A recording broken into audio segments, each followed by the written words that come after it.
என்ன அயலி இப்படி ஆர்டர்ஸாக போட்டு தாக்குறாங்க. சிவா ரூமில் உட்காந்துட்ருக்காரு. அயலி வந்து என்ன நீங்கள் இப்படி உட்காந்துட்ருக்கீங்க, கிளம்பணும்ல அப்படின்னு கேட்குறாங்க. எங்கே அப்படிங்கிறாரு சிவா.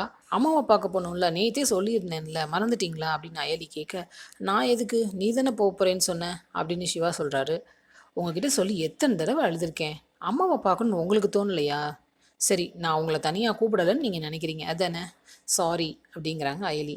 அப்புறம் 2 பேர் கிளம்பி போயிடுறாங்க. அப்புறம் சிவா வந்து சொல்கிறாரு, அம்மா இருக்காங்கங்கிறத பற்றி நம்ம விஜயகுமார் சார்கிட்ட சொல்லிடலாம் அப்படின்னு.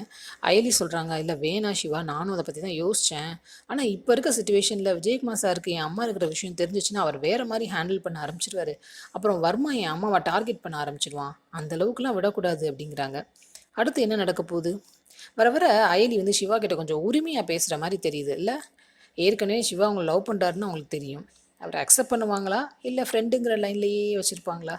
வெயிட் பண்ணி பார்ப்போம். சீரியல் அப்டேட்ஸ்க்கு எங்கள் சேனலை சப்ஸ்கிரைப் பண்ணுங்கள். மீண்டும் அடுத்த அப்டேட்டில் சந்திப்போம்.